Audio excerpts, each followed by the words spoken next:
ദൈവ തിരുനാമത്തിന് മഹത്വമുണ്ടാവട്ടെ. Bible reading പ്രോഗ്രാമിൽ സംബന്ധിക്കുന്ന ഏവർക്കും കർത്തൃനാമത്തെ സ്നേഹവന്ദനം. ഉൽപ്പത്തി പുസ്തകം 8-ാം അധ്യായം നമ്മൾ ഇന്ന് വായിച്ച് ധ്യാനിക്കുന്നു. 7-ാം അധ്യായത്തിൽ നമ്മൾ കണ്ടു, നോഹയും സകല ജീവജാലങ്ങളിലും ശുദ്ധിയുള്ളത് 7 വീതവും ശുദ്ധിയില്ലാത്തത് ആണും പെണ്ണുമായ 2 വീതവും എല്ലാ ജീവജാലങ്ങളും പെട്ടകത്തിനകത്ത് പ്രവേശിച്ചു. പെട്ടകം എന്ന് പറയുന്നത് ഈ ഭൂമിയിൽ ക്രിസ്തുവും അവിടുത്തെ ശരീരമാകുന്ന സഭയുടെയും ഒരു ചിത്രം ഈ പെട്ടകത്ത് നമുക്ക് കാണാൻ പറ്റും.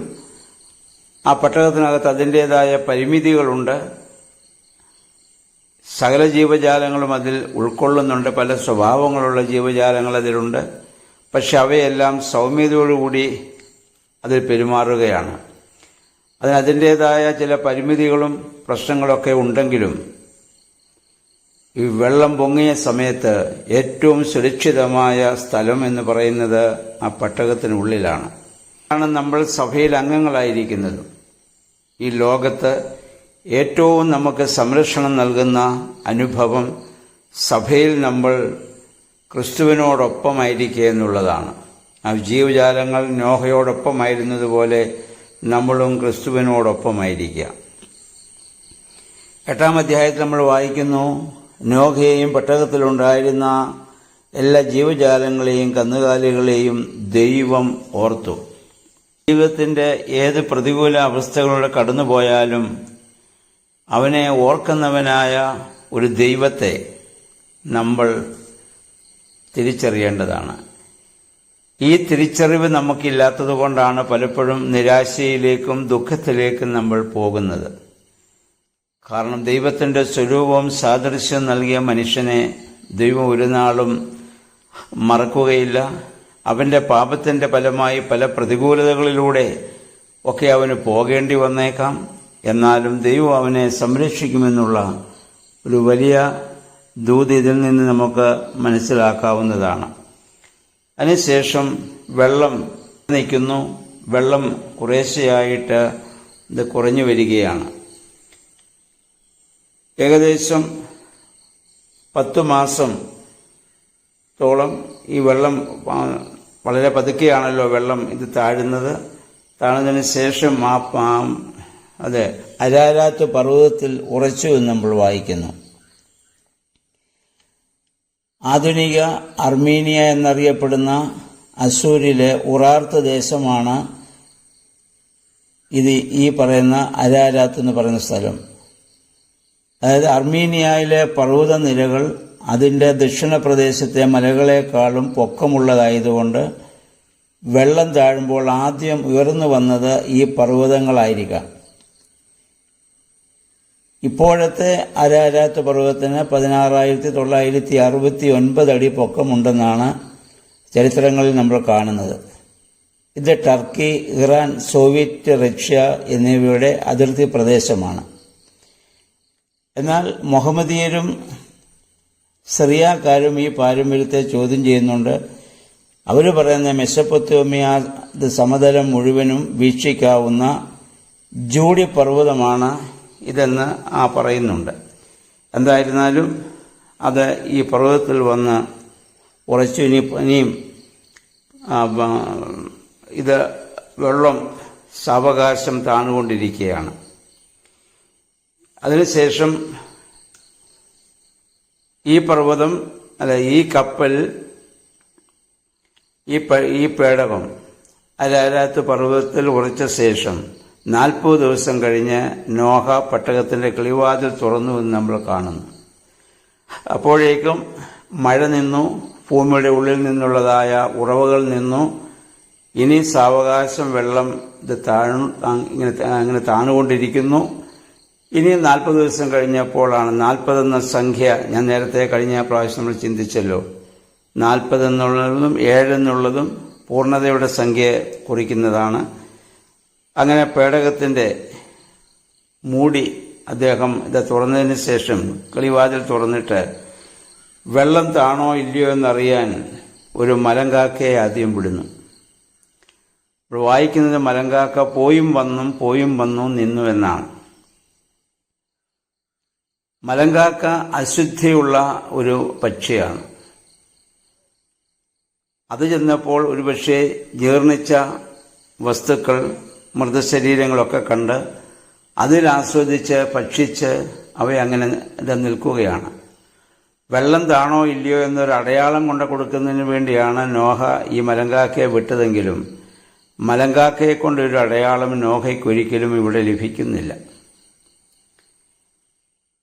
അത് പോയി ഈ ജീർണതയിൽ കാല് വെച്ചുകൊണ്ടിരിക്കും.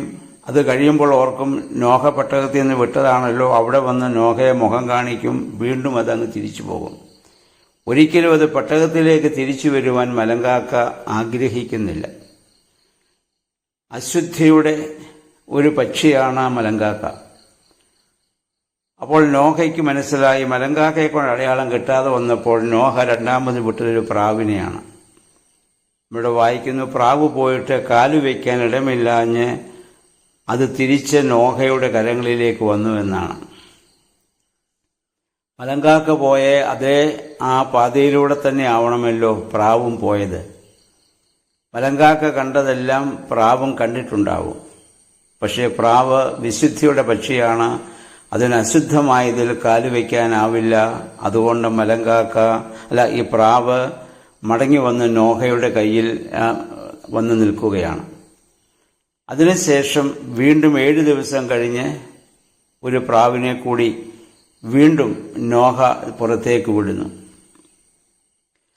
അത് ഒരു പച്ചിലയുമായി ഒലിവിലയുമായി നോഹയുടെ അടുത്ത് വന്നു. അപ്പോൾ നോഹയ്ക്ക് മനസ്സിലാകുന്നു, വെള്ളം താഴാൻ ആരംഭിച്ചിട്ടുണ്ട്. അതുകൊണ്ടാണല്ലോ പച്ചില കാണാൻ സാധിച്ചത്. പച്ചില എന്നുള്ളത് സമാധാനത്തിൻ്റെ ഒരു വലിയ ചിഹ്നമായ അടയാളമായിട്ടാണ് നമുക്ക് കാണാൻ സാധിക്കുന്നത്.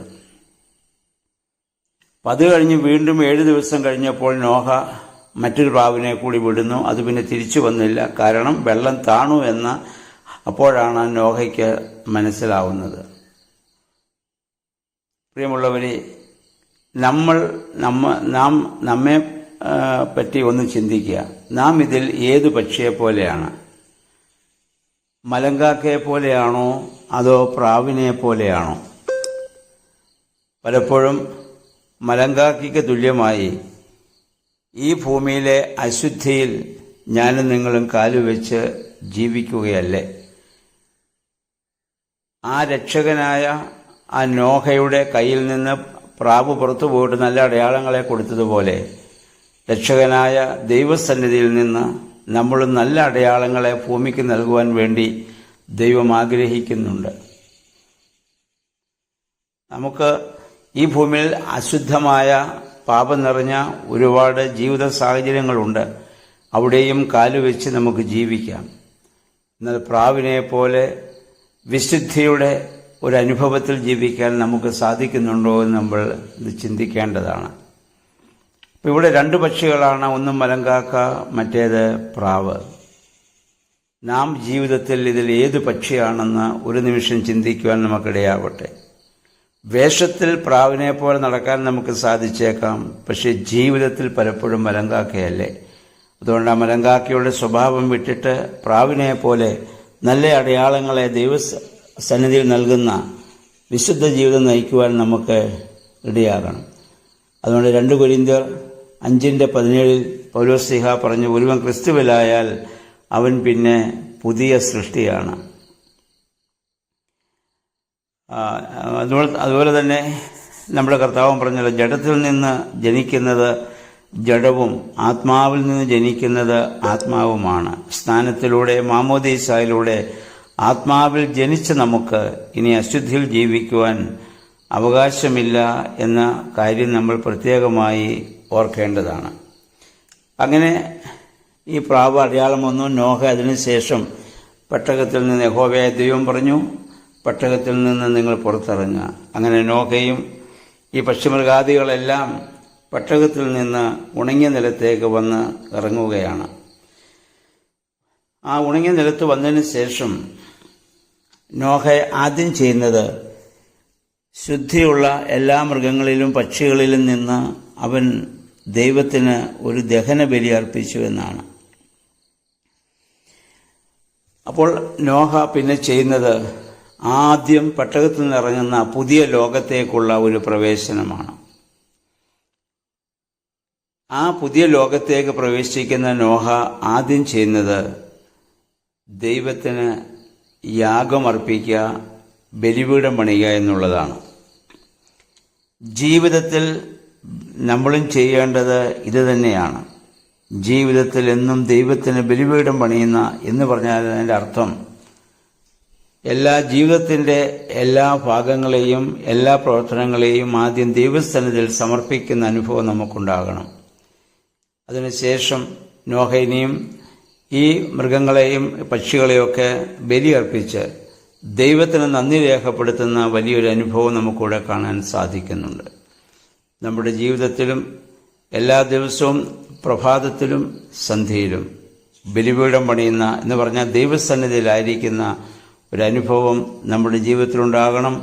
അപ്പോൾ മാത്രമേ നമുക്ക് അനുഗ്രഹമായി ഭൂമിയിൽ ജീവിക്കുവാൻ നമുക്ക് സാധിക്കുകയുള്ളൂ എന്നുള്ള കാര്യം ഇതിൽ നിന്ന് പ്രത്യേകമായി നമ്മൾ ഓർക്കേണ്ടതാണ്.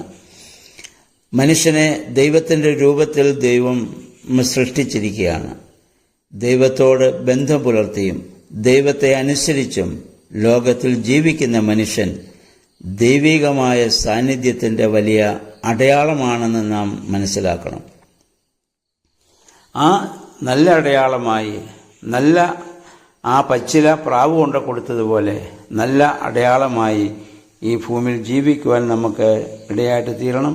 എന്നാൽ സാഹചര്യ സമ്മർദ്ദങ്ങൾ, പാപം ചെയ്യാൻ അവസരവും പൈശാചിക പ്രലോഭനങ്ങൾ ശക്തവുമാകുന്ന ഒരു ഭൂമിയിലാണ് ഞാനും നിങ്ങളും ജീവിക്കുന്നത്.